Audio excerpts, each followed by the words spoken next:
Welcome to the Invisible Cabaret podcast. We are a cabaret troupe that focuses solely on stripping away the stigma surrounding mental health through variety entertainment, ranging from ballet and burlesque through to song and spoken word and everything in between. During the pandemic, we've been working off stage to produce our podcast, taking the time to catch up with our friends and colleagues to talk about mental health, performance, the relationship between the two, and much, much more. The exciting thing is, we've gone through the troupe members. That's done. Lovely. They'll be back again. But in the meantime, we are having a great time interviewing other kinds of artists and creatives about their mental health experiences and their experiences of creativity in lockdown. Speaking of which, if you've got a story to share, you can email us invisiblecabaret@gmail.com so that we can talk about whether you might be on the podcast in the future. Today we are delighted to be joined by the fantastic, the chaotic but like good chaotic on that whole Venn diagram that all the kids are talking about. It's Curly Chaos! Yay!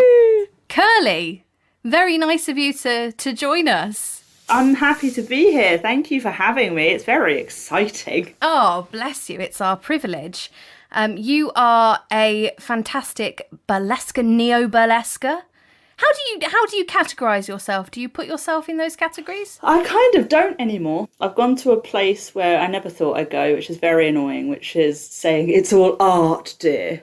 And I've gone down that road, and I'm mad at myself for it, but I'm also happy with myself for it. Because to be honest with you, I worry that categorising it puts more pressure on performers. Oh, that's interesting. Put yourself in a certain box when you're trying to get out of a box with your own art, but still putting yourself in a box because you're trying to fit the boxes that you're in within the boxes of burlesque. That's a lot of boxes. It's a lot of boxes. And also the other thing that happens is you're like, oh, I'm Neo, so I can't do a classic act because... Oh, I so hear that. Then that doesn't make sense, right? It doesn't make sense to my brand or whatever. Whereas now it's more kind of, this is what I do and this is who I am and this is my art, and there'll always be a hint of Curly in there. So if I do a classic act, it'll be classic Curly. You know, it's not going to be classic anyone else. So the two acts that I do have, I would class them as Neo. They're a little sidestep. You know, I mutilate rubber ducks. So I have not had the pleasure of seeing the rubber duck act. I feel like I've seen lots of photographs of the rubber duck act. So that's what happens. That's the climax. That's the old climax. Yeah. So I see. Ducks 2.0 is about to happen, and within it is the homage to the original Ducks, but it's no longer the same act. I'm very excited about it. Can I ask, Curly, is this a different act to the one you've been teasing on Instagram? Because you've been teasing a Willy Wonka act recently. I have. Is that linked or is that a completely different one? No, that's a completely different act. Check you out, creating like a goddess. Yes, please. I like to jump around on stage. I found my new love of dance. Yes, I've seen. You've been doing a lot of kind of movement videos. Yeah, it's a weird one because also what I found, and I spoke to somebody else about this too, is that because I'm hearing impaired, whenever I got into the studio and I linked up my phone to the speaker system, something was like wrong. Like I couldn't move my body in the same way because the music felt really distant. Whereas if I do it with my headphones on, the music's right here. And so your body and the music are kind of more connected. It's an odd experience. Oh, that's fascinating. Has that discovery been part of how you've got into movement then? Or has that been a lockdown thing? What's the story there? I was trying to figure out, so obviously in lockdown, we're in our bedrooms a lot. And I was trying to figure out why when I'm in my bedroom, I move constantly and non-stop. But then when I'm like, cool, I'm going to book a studio. I want some studio space, some studio time. I want a bit of space to move. Okay, cool. And I get to the studio and it's not the same. Like I'm embarrassed to move. It's a weird relationship. Yeah, I get that. But then when I put the headphones on, I said, what am I doing differently? And I thought, well, I do wear my headphones in my room. I'm going to try it. So I did. And all of a sudden my body was like, we're moving now. And I'm like, okay. Keep up, yeah. Like a choreographed silent disco, almost. Love that. Who doesn't need more silent disco in their lives? I'm just imagining podcast listeners now picturing that, like a room full of people with headphones on, no music, but, beautiful lyrical movement. I'm excited to see what you make. Thank you. From it. Yeah, I am too. I didn't know there was a dance company that did that, where That's great. it was a silent disco, but it was ballet and contemporary, I think, and it was, if I remember it rightly, it was pretty incredible. I might just be imagining something similar in my head and I've just made it up, in which case somebody needs to get on it if they haven't. Yeah, if they haven't, let's get on it, please, because that sounds phenomenal. But that's your producer brain, isn't it, as well? How are you feeling about the lack of producibility at the moment? Because it's tough, isn't it? Yeah, it's hard. There's something about online performances that it's not the same. Because I put on Chaos Cabaret on lockdown. I refused to produce another online show. Got you. Really? What didn't you like about it? It's so stressful. Because I think it's because you're having to communicate in so many different ways with so many different people. Some people are on WhatsApp, some people are on emails, and some people on a Zoom, and then you've got to figure out, I wasn't hosting, the wonderful Dis hosted, and we had a pre-Zoom to just make sure everything was okay and that they understood the tech and that I could work the tech out. And then, when you put on a show in real life, you go to venue, there's the mass email you send out, then you go to venue and you tech, and everybody's there in the same place. For me, it was too fragmented. I couldn't keep it all in my filing cabinets in my head. Yeah. So it was just stressful. And also I'd find it difficult to perform online. I've hosted a few shows online. That was great. I had a really good time. Oh, good. Yeah, I was very honoured to host Cabaret versus Cancer, which was incredible, and just incredible performers. And kudos to them, because it's so difficult when you're obviously doing an incredible act and then there's a sock in the background somewhere. Do you know what I mean? Yeah. I mean, I find tech rehearsal days stressful anyway. I always have. And I remember the first ever cabaret show we did, Ros, there was a moment, do you remember there was a moment during the tech where I looked at you and I was like, I have to leave, and you were like, yeah, go, just walk out, go away, like go now. And I had to walk out and go away for 20 minutes. That makes me sound like a grade A biatch, but I did. It's true. No. It was like, it was out of love. It was like, Rochelle, you look like you're about to melt into a puddle. Yeah. And you were like, go. And that's something I haven't even thought about. I hadn't even considered that. A tech rehearsal, but everybody's in a different space, sometimes even in different parts of the country, and you're all relying on tech to make it through, and nobody's able to be in the same room and actually, talk about the fact that there might be tech problems and how do you deal with it? It just literally gives me goosebumps. Yeah, I'm sat here just vehemently shaking my head. No. You are correct. No. Yeah, that's the right answer. I didn't sleep. I didn't sleep for a week. It was horrible. I think we'd be the same. It was horrible. We would. Really get that. You've then got to think about how you can scratch the creative itch in other ways, right? So movement's one of those ways for you at the moment, is it, Curly? It really is, and I love it because I'm not a trained dancer or anything, but I have always been able to move my body, and I put that down to growing up in South London and just being around a lot of dance. And I watched, so my mum sent me, my stepdad put a tape onto DVD of our school nativity, and I did put that in air quotes, because we were so multicultural at our primary school. Right. We didn't really do the traditional nativity because it wouldn't have been fair for the amount of religions that we had within our school. So I'm not sure what we did, but honestly, there were... Was it like Love Actually, where you had like First Lobster and that kind of thing? No, but we seemed to do an homage to transport. I don't know what we were doing. What were you, like a bus or something? I was an aeroplane with two other people. Oh my God. And there was a train and a boat, and then there were some snowflakes, because apparently we then went to the North Pole, and then we went to Jamaica, and there was the whole end bit is Jamaica and everybody taking their bananas to sell at market. I was like, what? Sick. I don't know what we're doing, but I'm absolutely loving it. But what I noticed... I mean, it's the true meaning of Christmas, isn't it, really? Taking your bananas to market. That's what it's all about. It was excellent. And but what I noted was that even the kids like that were stood to the side where it's not their turn yet were dancing continuously. But yeah, the dance stuff definitely comes from the school and South London, and it's just nice to move again. And it's nice, you know, it's not validation as such, but it is nice when people are like, oh, you know, you can dance. That's nice to hear. That is nice to hear.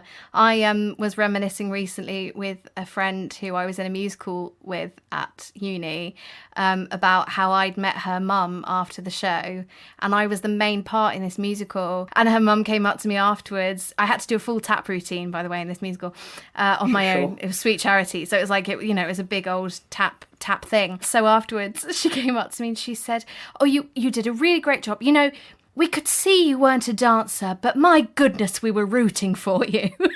Oh.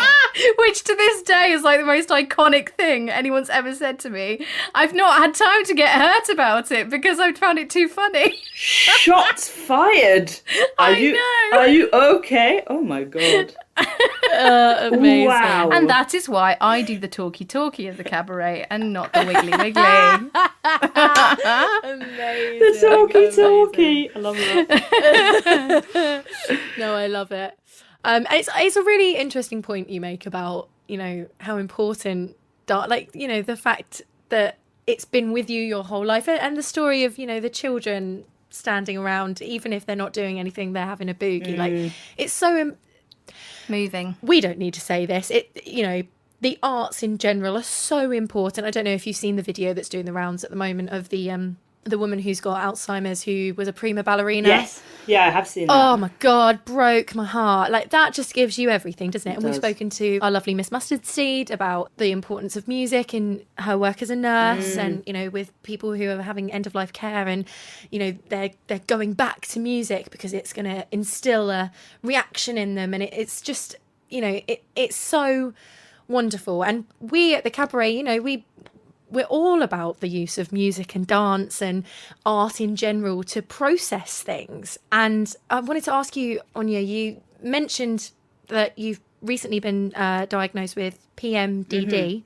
And I wanted to know how art and creativity has kind of helped you go through that journey. You know, how has that helped you with that diagnosis? And also, would you mind giving us a little bit of info on PMDD? For people who obviously I'm not the expert on PMDD, I just suffer from it, but I shout out to everybody who suffers from it, because I'm here for you, and it's hard, it's really rough, and there's just not enough research yet on this. So for people that don't know, PMDD is premenstrual dysphoric disorder, and yeah, dysphoric is just the opposite of euphoric.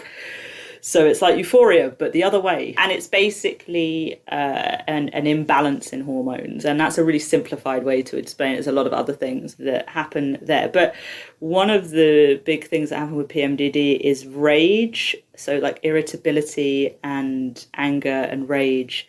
And unlike art has really helped me, because you feel it in your whole body, because it's hormonal, you feel it, you don't just think it, you feel it. And so to be able to dance that out and to just get real angry in my dance is huge. Wow. Is huge. And what people don't see in the video that I posted was me then weeping on the floor for 10 minutes. And I was going to post it, but I post a lot of stuff like that, and also I'm not out here trying to trigger anybody. So, I love a trigger warning, but there are some things where even with a trigger warning, it doesn't quite explain what happens to the soul when you watch it, you know what I mean? Great point. Yeah, absolutely. Because it's cathartic. It was a cathartic cry. It was like a half dysphoric, half euphoric cry. Because you get relief. Yeah, it was. It's really absolutely. It's relief. Absolutely. And also, you know, shout out to East London Burlesque Studio, who I help out at, and is run by the wonderful Evelyn Carnett, and has been wonderful to me. And I can't, you know, thank her enough for what she's done. And that studio is just a space now where my heart lives. That's a really interesting point you made just there, Curly, about rage, because that is something that I have questioned with myself all my life, and it came up in our a recent podcast that we did with Robert Hallow as well, about how you discharge anger safely. And it makes total sense to me that you would end up crying after something like that, because it's a flood of stuff that feels unsafe, doesn't it, to you? But you've done something good with it at the end of it, and you haven't, ended up taking somebody's head off with it elsewhere. Yeah, absolutely. But that must be a process, right? Surely, because that can't be easy to control and like wait till your next studio space or. It is. Whatever. It's a process, and it's learning yourself. But I do want to say as well, us as women, or those identifying as women, we have a rough time of it a lot, and there's a lot of stuff with anger where we question: are we allowed to be angry? Hello. Mm-hmm. Are we allowed to be angry without someone saying, "Oh, they're a bitch," or are we allowed to be assertive without somebody saying, "Oh, they're quite aggressive"? Listen, cool, call me aggressive. I'm taking it and I'm running with it. There's a difference between aggressive and mean and rude in that way, but being aggressive and assertive. One of the reasons for that cry, and I think, I don't know about you guys, but I think one of the other reasons I did it was because I'm woman, hear me roar. Like, cool. I had a space where I'm allowed to do this with nothing else from the patriarchy. Because just sit down over there. I've left you outside. This is my space. Go away. I can't, you can't take that away from us. I'm sorry. And so the cathartic cry is, I've been everything I'm supposed to be in this moment, and it's freeing for sure. Oosh. Cool. You're coming out with the heavy hitting Maya Angelou stuff here. Blimey. I don't mess about. I need to sit and think about that for a minute. Gee. You all right? Do you want a shot? Yeah, maybe. That might help. I'd really love to talk to you about Care with Curly. Hey. Because that's what we're all about, Yes. We love a little bit of online back and forth about mental health and about supporting each other. So talk to us about Care with Curly, about where that came from. All right, I will. From us. Go for it. Yeah, Care with Curly started as just because a lot of my fellow burlesque performers had the same kind of mental health stuff going on whilst being performers. And there are things that leak and seep through burlesque, especially with social media and general performing. And especially, I'm mixed with half people that do it professionally and want to do it professionally, and half people that just kind of do it for funsies. But they share the same kind of stuff. So Care with Curly just came from a place of like, let's sit down and talk about it because we're all in the same boat. And just kind of things that have helped me through my mental health journey in general, because I don't take medication, even though I probably shouldn't. It gets offered to me a lot, but I choose not to, and it's a personal preference. I'm not saying don't take medication. It's a personal preference. So I've had to find a lot of other coping mechanisms, so I've done a lot of work. So I like to share that with people and share my situation. But Care with Curly took a different turn, where I just started talking about a lot of stuff. So I've started training as a psychotherapist, and That is brand new information that we didn't know. That's wicked. Yeah. I hide the lead for sure. You did? Yeah, that's great. How far are you into it? Not very far at all. Few months. Oh, how exciting. My brain hurts quite a lot, if I'm honest. Oh, I bet, yeah. But at least you'll know why and how to fix it. Yeah, I will. But what happened there then, so I started doing that, but before that I've always taken a keen interest in psychology. And I will notice that it started to seep into Care with Curly. So I used to go to shows and just find myself like watching situations and just watching kind of the things that were happening. And they were just really interesting. And so I started commenting about it on Care with Curly, and the one that is coming out on Sunday actually is all about finding your joy.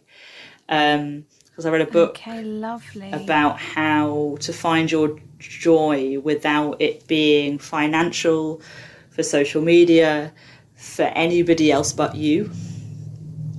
And that's a lifetime's work right there, isn't it? Have you heard of SO cards? No. Okay, so I'm part of a polyamorous and alternative and kink life friendly community, and there are these SO cards that came out, and I like to do them with people, and they're just questions that you could do it with your significant other, and so you just ball with friends and you just ask questions, and some of them are really like just fun, but some of them are really deep, and one of them is, if you could keep anything that you had from your childhood in terms of who you were as a kid, what would you have kept? And mine was joy. Mine was pure, unadulterated joy. Wow. Hi, I'm Curly. I don't come with bubble wrap. That's quite the question, Ros. What would you? Yeah, go on. I want to know. Keep that I don't have anymore. I think. Oh gosh, I don't want to copycat, but I think I probably would have said something very similar. I can't help think about that question without thinking about, like, when I was a kid, I didn't have chronic pain, and now as an adult, I do. So, but I can't keep that because it'd be like a double negative, and it makes my brain hurt. So, maybe I would have. Oh, I tell you what, I'd have kept my energy. Oh, that's a good one. Yeah, enthusiasm. Ooh, that is a good one. Yeah, that is a good one. What about you? Mine would be, if I could keep anything from my childhood, a lack of interest in what people think of me. Ooh. Oh. Heavy hitters. Wow. One and all. Wow. Because that's my. If I think back to what I was like as a kid, everybody said I was overdramatic. Everybody said I was, too much. But I was a kid and I did not care. Yeah. And now I'm like, oh my gosh, am I being too much? Am I being too upfront? Am I being overdramatic? Blah, blah, blah, blah, blah. Mm-hmm. Yeah. So that's such a great question. It really is a cracker. So that's one facet of the chatting you do, because you do love a chat as well, Curly, don't you? So Mate. There's also That's Burlesque, which is due back any very shortly, no? Yeah, it's due back in December. We have a wonderful first guest I'm very excited about. But That's Burlesque has taken a different turn now too. So it's now just me, which is totally fine and everything's good. It did mean we had to just rejig kind of what it was then. Sure. So now it's kind of more of a shout out show. So basically it's kind of once a month, might be twice a month, and it will just tell you all the shows that are coming up. But the guest, which is really good. So the guest each month will be somebody from a conglomerate like yourselves who do a lot within the cabaret world and can talk about either culture or so like the Bit and Peach is a good example where someone from the Bit and Peach, and they talk about culture and why it's important for them to have a big presence within the cabaret community. Absolutely, same with the Cocoa Butter Club, same with yourselves, and just getting people on and talking power about the art, man. Keeping artists' voices vital. Ooh, hello. Hello, tagline. Write that one down. Artists' voices vital. Try say that after a few gins. Right. Well, I mean, I've had one glass here, and that I had to say it twice. Keeping artists' voices vital. Yeah. Wow. I think if nobody else is going to bloody do it, then we've got to do it. Absolutely. So I'm all about that. I think that's great. We're revolutionaries out here. Artists have always been revolutionaries. You look back in history, the people that created art, they were arrested, they were killed, they were trying to make a difference, they were trying to change the world. And I think it's important never to forget the family we're a part of. We're a part of that family. We're a part of the history that was made, and we're a part of the artists that said F the system. I'm going to do what I'm doing, and I don't care what you do, and I don't care what you think, but this is important, and it's important to remember we're a part of that, and that we're all in it together, Yes. I could... Yeah, absolutely. On that. You've got such an amazing sense of being part of community, and that's what's so fabulous as well about the That's Burlesque podcast, because even listening to it, I feel more informed about the community that we're contributing a very small part to. You know, we're all of us are very, very small cogs in this huge, amazing, like transgressive machine, you know? Right, but what we do, you know, becomes the big cogs. What you guys do, you know, people's mental health is still stigmatised and it's still not talked about enough, and there's still judgment and there's still fear. And you guys bring it to the surface, and not only do you do that, you throw glitter at it too, and you just think, I just think... Got to be done. You know, actually, your Invisible Cabaret was one of the first cabaret shows I ever saw. No I way! think it was the second cabaret show I'd ever seen, and that was at the Vaults. The Vaults. I remember meeting you after the Vaults. I remember this big, massissive curly hair being like, "Hello!" It was lovely, really Yes, that would lovely. be Oh, me. what an honour. Yeah, and it was important, yeah. and because at the time I was creating my first ever burlesque act, which is Warrior, my suicide awareness act. Yes. And at the time I was like, maybe I shouldn't be doing this. Maybe I should create a different act because I'm not sure this fits anywhere. Right. And then I saw your show and I was like, it does fit somewhere. Well, we know what we're grateful for this week. That's a lovely shout out. Exactly. There we go. Grateful for you, Curly. Oh, That's absolutely. lovely. Yeah, put that on your little post-it and in your grateful jar. Do you have a grateful jar? They're fun. We don't have a jar. grateful Oh yeah, jar. it's by my bed, and Have it's you got an actual... Oh, and on a little post-it each week, I either write an achievement or I write something I'm grateful for, and then I fold it up and I pop it in, and then every year on New Year's Eve, I take them all out and I read them to myself. Yes! That's oh my God, I wish I could have just taken a screenshot of Rosie's face there. That It was was a absolutely great like I was... gleeful auntie. Yeah. Like, who's just been overexcited to receive a good That gift. is 100% my energy. I am the gleeful auntie. Oh, that's so true. Oh my God, I'm fine with that. That's great. I want something like drunk and knitted for Ros. Yes. That's my merch. Ros does love a crochet. It's true. It's true. You do. Well, this is perfect because we've got to the point in our podcast where we talk about what we're grateful for this week. So, Curly, kick us off. Kick us off with what you're grateful for this week. I am grateful for. Can I be grateful for two things? Because like it's been a good week. Of course. I am grateful. No limit. I'm grateful for East London Burlesque Studio, for giving me a space to be everything I want to be, and I'm grateful to you guys. I'm grateful for this podcast and grateful for being a guest. Thank you so much. I really Bless your appreciate face. it. It's a delight. An Curly, absolute stop. delight. I'm going to cry. Drink your wine. I've had a really busy week. Drink your wine, woman. Good Lord. Down. Ferrero, Rochelle, what are you grateful for this I'm week? excited. It's sappy. It's sappy Come and on. it's silly. I'm grateful for Matt. I'm grateful for yes. Matt This week. again. I know. I'm sorry. Snooze. No, I haven't said I'm grateful for him before. I've said I'm grateful for the people I live feel like with, I hear which it just all the time. includes. It's really boring. See, I love that because I was like, oh, that's wonderful. And then Ross is like, this bitch again with the pun. Old news. It's a long-standing joke. I think Matt and I just have a dynamic where we pretend we don't like each other sometimes, and it's good fun for all the family. But I appreciate that the listeners don't necessarily know that. So Matt is a lovely human, and I'm glad that you're grateful for him. I am grateful. I won't go into too much detail, but I've had a really busy couple of weeks. I've got a new muggle job where I get home and I just immediately fall asleep on the sofa, and I'm not much fun to be around. Matt and I see each other in dribs and drabs. We barely spend any time together, but every moment we do spend together, he's doing something for me. Like even this, like he set up the podcast for me. Like he set up, because I've just come from work. So he set everything up for me so that I can just come in, sit down and, just run with it. Brings me coffee in the morning, just little things. He's the real MVP. He is. He is. It's just little things, and I'm so grateful for him. Man. So, my really busy couple of weeks could have been much, much worse, and they haven't been because of him. So I'm very grateful for Matt this week. Rosie Verbose. It's a small thing, but a lovely thing. I am grateful for the amazing fall collection of the leaves. Their colours this season have been nothing short of magnificent.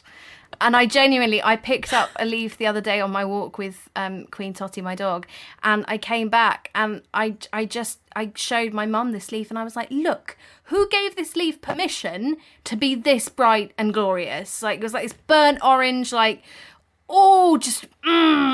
and lovely colours are all around us at the moment. And, you know, winter's coming, not to get too John Stark on you, but you know, the nights are drawing in and I'm really excited for the coziness, but right now I'm grateful for the leaves. That is so nice. I love that. That's so wholesome. Absolutely it is. And also something that's so overlooked in just a simple, like, glorious beauty of just this colourful leaf. Also does not need permission to be glorious. Thank you so much. No, it's true. It's very true. Naturist. That's not a thing. That's a different thing. I'm sorry. That's a different thing. That's a very different thing. Yeah. Listen, you might be one. There's no judgment here. You might be one. I'm okay with it. But it's also reminding me of, you know, trying to capture what we were talking about earlier about capturing what you were like as a child. I'm working with children at the moment, and most of my days include me going to the park and going, oh, look at this leaf, and then being like, wow, it's pink, it's brown, it's yellow, oh my gosh, and they get so excited by it. So there you go. Just in that moment, in that little moment of gratitude, you've captured your childhood innocence again. We've also been inundated this week with audience contributions, so thank you so much to everybody who sent us in some thoughts of gratitude this week. To start with, we have our lovely friend Andrew. Hello, Andrew, from America, across the pond. He is grateful for Joe Biden this week. I think there's nothing more that needs to be said about that, really, is there? We also have a contribution from the lovely Little Rocket, who says, my fella's moving back in and I'm so excited. Now, we did receive this one before the second lockdown, so I really hope that that's still been able to go ahead, Little Rocket. We've also had one from Charmaine, who says, I've been grateful for nursery ever since my little one started going 6 weeks ago, which, as someone who works with children, I feel like I can understand that one. We've also heard from Faye Wildfire, who said, I'm grateful for the friends I've made through burlesque for their support and making me feel less alone, which is pretty apt for this podcast episode, I think. Shout out to that burly community. And lastly, this week we've had a contribution from our wonderful Petit Pois, who has simply said that she's grateful for warm pastry pie with gravy.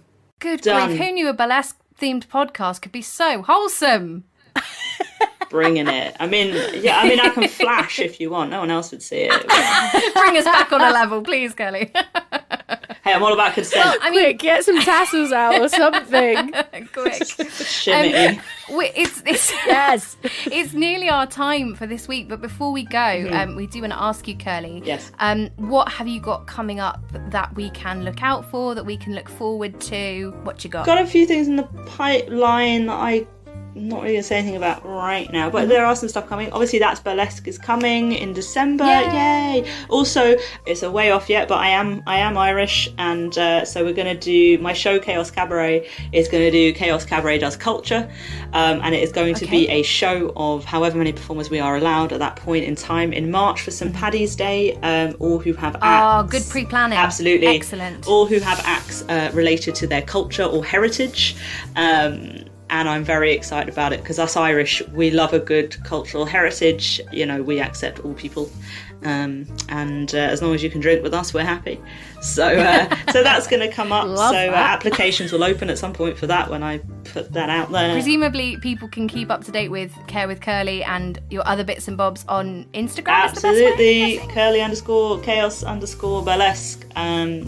You can keep up to date with that. I also have a poly and sex blog, which is, if you would like to see that, the link is in my bio. I also have another Instagram account which promotes that, which is also in the bio of the Curly Chaos one. We look forward to showcasing anything you got coming up in the near future, and hopefully collaborating at some point as well when the Corona gods allow. Yes, let's collaborate all over the place. Yes. I'm all about it. World domination. Thank you so much.